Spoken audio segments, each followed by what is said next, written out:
بسم اللہ الرحمن الرحیم نحمده ونصلی علی رسولہ الکریم اما بعد۔ سورہ یونس آج تراویح میں تلاوت کی گئی۔ اس سورت کا نام یونس رکھا گیا اس وجہ سے کہ اللہ رب العزت نے اس سورت میں حضرت یونس علیہ السلام کا تذکرہ فرمایا ہے۔ حضرت یونس علیہ السلام ایک جلیل القدر پیغمبر ہیں۔ اللہ رب العزت نے جس قوم کی جانب ان کو بھیجا تھا ان کو حضرت یونس علیہ السلام نے دین کی جانب بلایا، ایک اللہ کے معبود ہونے کی جانب بلایا، لیکن قوم کے لوگوں نے حضرت یونس علیہ السلام کی بات کو نہ مانا، ان کی بات کو قبول نہ کیا۔ ایک طویل زمانہ اسی طرح گزر گیا تو حضرت یونس علیہ السلام نے اللہ رب العزت کے حکم سے اعلان فرمایا کہ اب تمہارے اوپر اللہ کا عذاب آنے والا ہے، اور یہ کہہ کر حضرت یونس علیہ السلام اس بستی کو چھوڑ کر باہر نکل گئے۔ ابھی اللہ کا حکم نہیں آیا تھا کہ وہ باہر جائیں یا نہ جائیں، لیکن حضرت یونس علیہ السلام اس بستی سے باہر نکل گئے اور ساحل پر پہنچے۔ وہاں پر ایک کشتی موجود تھی، اس کشتی پر سوار ہو گئے۔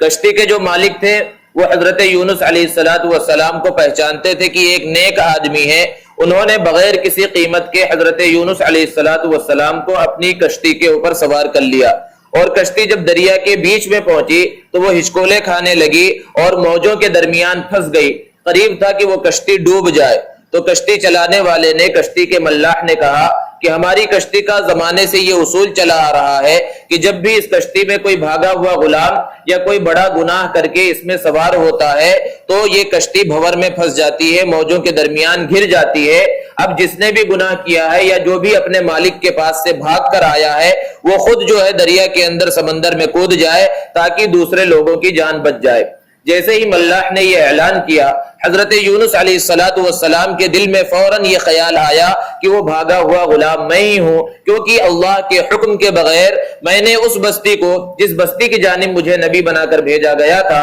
اس کو چھوڑ کر میں باہر نکل گیا ہوں۔ حضرت یونس علیہ السلام نے کشتی والوں سے کہا کہ میں ہی گنہگار ہوں، مجھے سمندر کے اندر پھینک دیا جائے۔ تو کشتی والوں نے کہا کہ آپ گنہگار نہیں ہو سکتے، آپ تو نیک آدمی ہیں۔ انہوں نے ان کی بات کو قبول نہ کیا اور قرآن اندازی کی۔ کشتی میں جتنے لوگ تھے سب کے ناموں کی چٹھی اچھالی گئی کہ جس کا بھی نام نکلے گا اسے سمندر میں پھینک دیا جائے گا۔ تو اتفاقاً حضرت یونس علیہ السلام کا ہی نام قرآن میں نکلا۔ تو کشتی والے نے کہا شاید قرآن اندازی میں کچھ غلطی ہوئی ہے۔ دوبارہ قرآن اندازی کی گئی اور بار بار قرآن اندازی کی گئی، لیکن ہر مرتبہ حضرت یونس علیہ السلام کا ہی نام نکلتا رہا۔ آخر کار کشتی والوں نے حضرت یونس علیہ السلام کو سمندر میں پھینک دیا۔ ادھر اللہ رب العزت نے ایک بڑی مچھلی کو حکم دیا کہ میرا ایک بندہ ادھر اندر آنے والا ہے، اس کی حفاظت کی ذمہ داری تمہاری ہے۔ حضرت یونس علیہ السلام جیسے ہی پانی میں پہنچے ہیں، مچھلی نے حضرت یونس علیہ السلام کو نگل لیا۔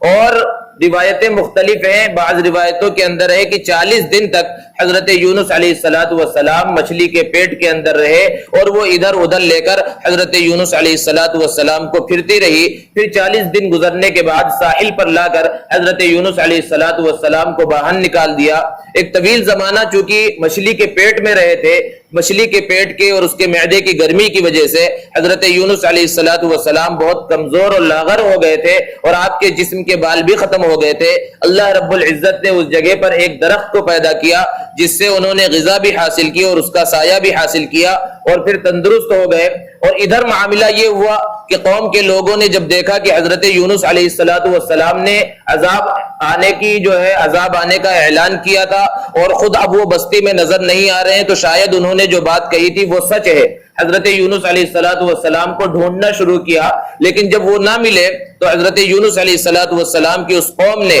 جس نے اب تک حضرت یونس علیہ السلام کی بات کو ٹھکرایا تھا، اب انہوں نے میدان میں نکل کر اپنے عورتوں کے ساتھ، اپنے بچوں کے ساتھ، یہاں تک کہ اپنے جانوروں کو لے کر کھلے میدان میں آ گئے اور اللہ رب العزت سے معافی مانگنے لگے۔ اللہ رب العزت نے، یہ ایک ایسی قوم ہے کہ جس پر عذاب کے آثار کو ظاہر فرما دیا تھا، لیکن عذاب کے آثار ظاہر فرمانے کے بعد ان کے توبہ کرنے کی وجہ سے اللہ رب العزت نے عذاب کو ہٹا لیا، اور پھر حضرت یونس علیہ السلام بھی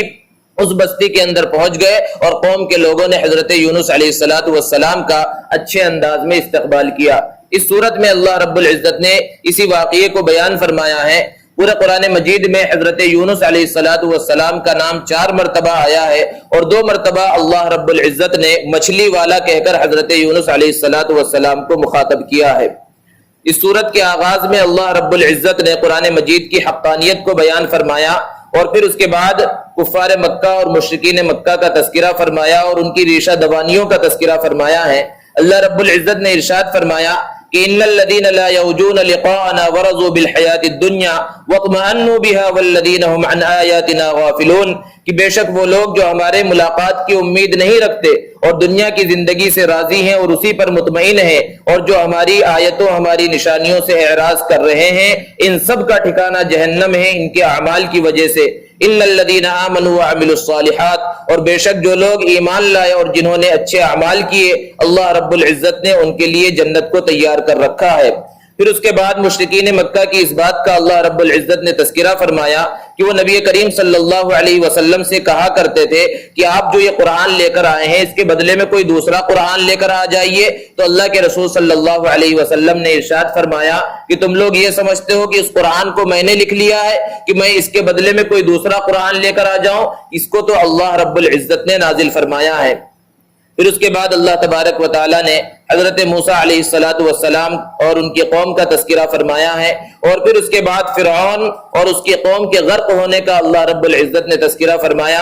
ارشاد فرمایا کہ جب فرعون سمندر کے اندر ڈوبنے لگا تو اس وقت اس نے ایمان قبول کیا اور کہنے لگا جب اپنی موت سامنے نظر آ گئی کہ آمنت انہ لا الہ الا الذی آمنت بہ بنو اسرائیل، کہ میں ایمان لایا اس اللہ پر جس پر بنو اسرائیل ایمان رکھتے ہیں، وانا من المسلمین، اور میں بھی مسلمانوں میں سے ہوں۔ تو اس وقت اللہ رب العزت کی جانب سے کہا گیا الآن وقد عصیت قبل، کہ اب تو ایمان لا رہا ہے اور اس سے پہلے ساری زندگی تو نافرمانی کرتا رہا، وکنت من المفسدین، اور تو فساد مچانے والوں میں سے رہا۔ اب موت سامنے دیکھنے کے بعد یہ ایمان قابل قبول نہیں ہے، لیکن ہم تجھے دنیا کے واسطے عبرت کا نشان بنا دیں گے۔ ہم تجھے تو نہیں بچائیں گے لیکن تیرے جسم کو ہم بچائیں گے، یہ تیرا جسم، یہ تیرا بدن دنیا والوں کے واسطے عبرت ہوگا۔ اللہ رب العزت نے فرمایا فَالْيَوْمَ نُنَجِّيكَ بِبَدَنِكَ لِتَكُونَ لِمَنْ خَلْفَكَ آیَةً، کہ آج ہم تیرے اس جسم کو، اس بدن کو نجات دیں گے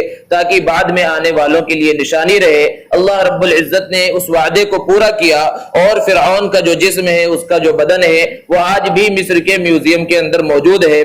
ایسا کہا جاتا ہے کہ مصر کے اندر جو بادشاہ گزرے ہیں ان سب کو فرعون کہا جاتا تھا۔ حضرت موسیٰ علیہ السلام کے زمانے میں جو بادشاہ آیا اس کا لقب بھی فرعون تھا۔ تو کئی فرعون گزرے ہیں اور مصر کے میوزیم میں بہت سارے فرعونوں کی لاشیں موجود ہیں۔ عام طور پر جو ویڈیو اور تصویریں چلتی ہیں فرعون کے نام کی، اس کے بارے میں بعض لوگوں کا یہ کہنا ہے کہ یہ وہی فرعون ہے جو حضرت موسیٰ علیہ السلام کے زمانے میں تھا، لیکن یہ کوئی تحقیقی بات نہیں ہے۔ ممکن ہے کہ یہی فرعون ہو، اور ممکن ہے کہ کوئی دوسرا فرعون ہو جو مصر کا بادشاہ گزرا ہے۔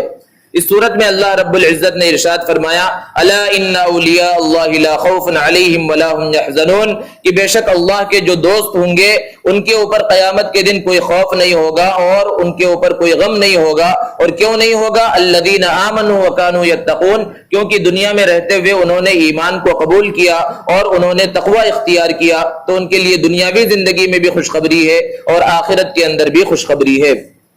اس کے بعد سورہ ہود ہے۔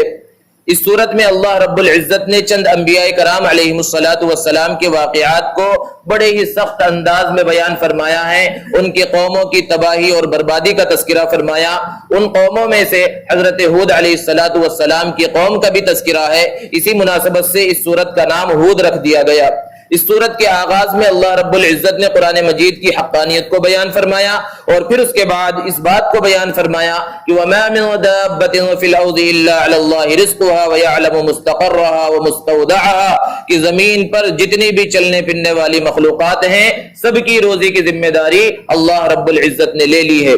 یہ سورہ ہود ایسی صورت ہے کہ اللہ کے رسول صلی اللہ علیہ وسلم کو صحابہ کرام نے ایک مرتبہ دیکھا کہ آپ کی داڑھی کے کچھ بال سفید ہو گئے ہیں۔ روایتوں کے اندر ہے کہ اللہ کے رسول صلی اللہ علیہ وسلم کے سر کے اور داڑھی کے بال بالکل کالے تھے، چند بال تھے، روایتوں میں تعداد کا بھی تذکرہ ہے کہ 16 17 یا 18 بال تھے جو آپ صلی اللہ علیہ وسلم کے سفید ہوئے تھے۔ تو صحابہ نے جب اللہ کے رسول صلی اللہ علیہ وسلم کے مبارک داڑھی کے بالوں کو سفید ہوتا ہوا دیکھا تو اللہ کے رسول صلی اللہ علیہ وسلم سے فرمایا، اے اللہ کے رسول آپ پر تو بڑھاپا آ رہا ہے۔ اللہ کے رسول صلی اللہ علیہ وسلم نے ارشاد فرمایا، ہاں مجھے سورہ ہود اور اس جیسی صورتوں نے بوڑھا کر دیا ہے۔ اللہ کے رسول صلی اللہ علیہ وسلم کے کہنے کا مقصد یہ تھا کہ اس صورت میں بڑے ہی سخت انداز میں اللہ رب العزت نے پہلے کے انبیاء کی قوموں کا تذکرہ فرمایا، ان کی نافرمانیوں کا، ان کی سرکشیوں کا اور پھر ان کی تباہی کا تذکرہ فرمایا ہے۔ تو اس بات کو اللہ کے رسول صلی اللہ علیہ وسلم نے بیان فرمایا کہ کہیں میری امت کے اندر بھی یہ خرابیاں، یہ سب چیزیں نہ آ جائے اور ان کو بھی تباہ و برباد کر دیا جائے۔ اگر سورہ ہود کا مطالعہ کیا جائے، اس کے معانی کے سمندر میں غوطہ زن ہو کر اس کو پڑھا جائے تو انسان کے بدن پر کپ کپی طاری ہو جائے، آنکھوں سے آنسو جاری ہو جائے، اس کے رونگٹے کھڑے ہو جائیں، اتنے سخت انداز میں اللہ رب العزت نے بیان فرمایا ہے۔ اور کوئی گناہ ایسا نہیں ہے جو ان قوموں کے اندر تھا اور آج امت محمدیہ کے اندر وہ گناہ نہ ہو، لیکن اللہ رب العزت کا فضل ہے کہ نبی کریم صلی اللہ علیہ وسلم کی برکت سے اس امت کو یک بارگی تو تباہ و برباد نہیں فرمائیں گے جس طرح کی پہلی کی امتوں کو اللہ رب العزت نے تباہ و برباد فرمایا ہے۔ سب سے پہلے اللہ تبارک و تعالی نے حضرت نوح علیہ السلام کا اور ان کی قوم کا تذکرہ فرمایا کہ ایک طویل زمانے تک 950 سال تک حضرت نوح علیہ السلام اپنے قوم کو دین کی دعوت دیتے رہے، اور قوم کے لوگوں نے جب نہ مانا تو پھر اللہ رب العزت کی طرف سے اعلان ہوا اور حکم ہوا کہ نوح اب تم کشتی بناؤ، تمہیں کشتی میں سوار ہو کر بچ جانا ہے، تم کو اور ایمان والوں کو اور باقی سب لوگوں کو تباہ و برباد کر دیا جائے گا۔ اللہ رب العزت نے ارشاد فرمایا کہ حضرت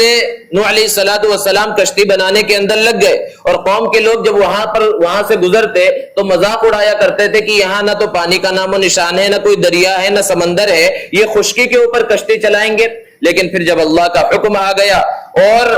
اللہ رب العزت نے فرمایا وفارت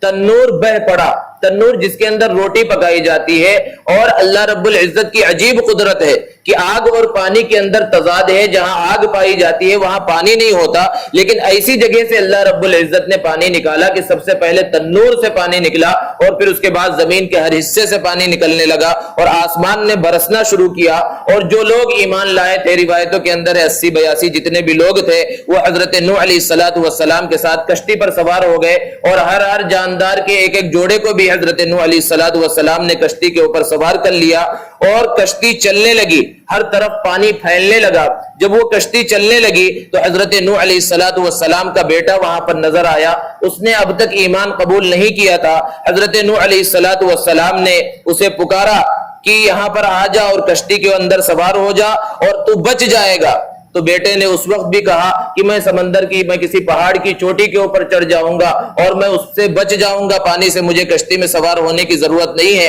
ابھی یہ بات چیت چل ہی رہی تھی کہ ایک زور کی موج آئی اور باپ اور بیٹے کے درمیان جدائیگی ہو گئی، اور پھر جتنے بھی لوگ تھے، پوری دنیا کے اندر یہ پانی کا طوفان تھا، سب تباہ و برباد ہو گئے، ساری جاندار تباہ و برباد ہو گئے، صرف وہی لوگ اور وہی جاندار زندہ بچے جو کشتی کے اندر موجود تھے۔ ایک طویل زمانے تک وہ کشتی چلتی رہی، پھر جودی پہاڑ کے پاس وہ کشتی جا کر رکی، اور پھر وہاں جو لوگ تھے وہ اترے۔ تو اس وقت اللہ رب العزت کے سامنے حضرت نوح علیہ السلام نے ارشاد فرمایا رب ان ابنی من اہلی وان وعدک الحق وانت احکم الحاکمین، کہ میرے پروردگار بے شک میرا بیٹا میرے خاندان میں سے ہے اور آپ کا وعدہ حق ہے، آپ نے وعدہ فرمایا ہے کہ میرے گھر والوں کو آپ بچا لیں گے۔ تو اللہ رب العزت نے ارشاد فرمایا یا نوح انہ لیس من اہلک، کہ اے نوح بے شک وہ تمہارے گھر والوں میں سے نہیں ہے۔ یہاں پر ایمان نہ ہو تو پھر وہ کس خاندان کا ہے، کس قبیلے کا ہے، کس سے رشتہ ہے، کس کا رشتہ دار ہے، یہ سب چیزیں نہیں دیکھی جاتی۔ وہ چونکہ ایمان والا نہیں ہے